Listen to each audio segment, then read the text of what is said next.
right, Benny, let's start off the third quarter with the first matchup of the weekend. We got 2 games on Saturday and 2 games on Sunday. 4 games total.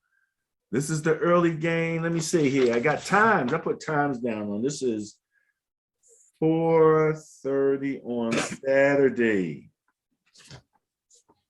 Cincinnati Bengals at the Tennessee Titans. The bias plus score 1.6.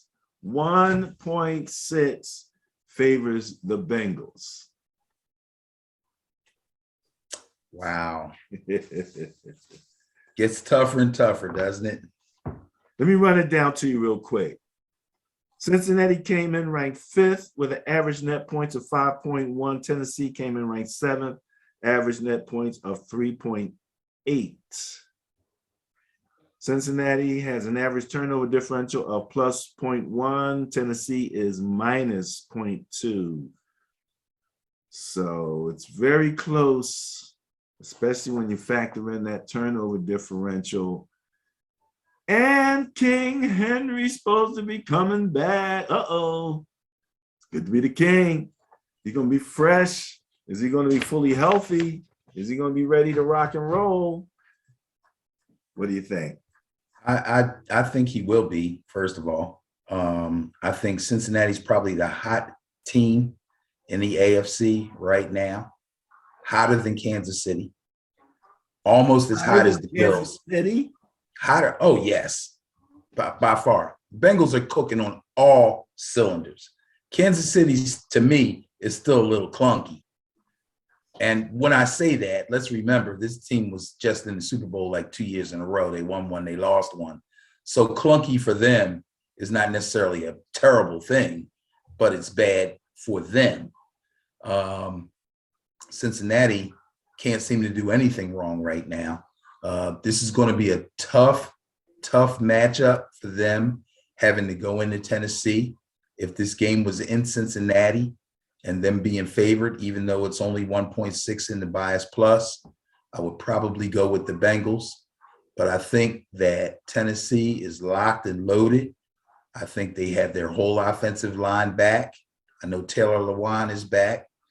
I know Derrick Henry is now back, and they would not be unleashing him if he wasn't as close to 100% as he can possibly be. I mean, at this point, nobody's 100%. But if he's cooking around 96, 97, 98%, he's going to be a handful. A.J. Brown looks good. A.J. Brown looks good. They're probably going to cart Julio back out there, but my daughter knows how I feel about Julio Jones, so I'm going to leave that alone. I'm going to leave that alone. But I'm telling you something. A.J. Brown is a handful by himself. Single him, double him, man him, throw up a zone. A.J. Brown is the truth, okay? So that and since I talked about coaches when I talked about the games last week, and we made note of the quarterbacks who won and the difference between them and the quarterbacks who lost as far as veteran presence, early success, okay, in Mahomes, because Mahomes hasn't been there that long. I'm looking at Joe Burrow, and I'm looking at Ryan Tannehill, and people have been slighting Tannehill for quite a bit, but Tannehill's a vet. Tannehill's been around. Tannehill was in the playoffs last year, okay? Burrow's in his second year, and he's looking wonderful, and he's going to probably have many, many great years to come. He has basically resurrected the Bengals.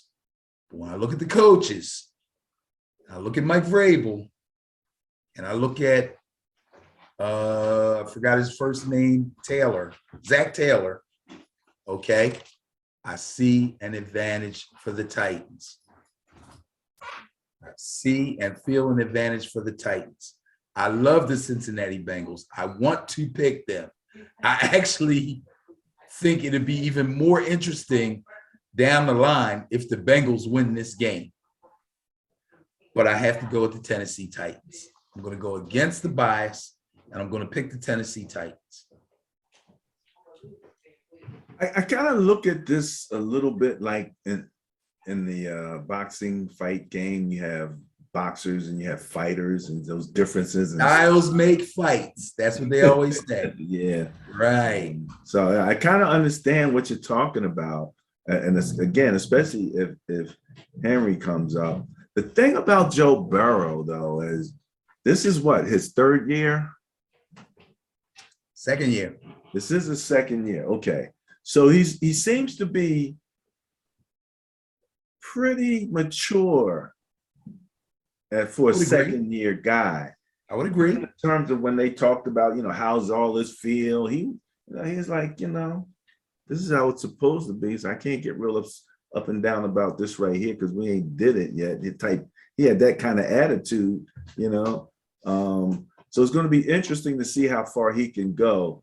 The bias plus, again, favors the Cincinnati Bengals based on what they've done through the year, and that includes the wild card. That's all averaged in these numbers. So, okay, let's go to the next one.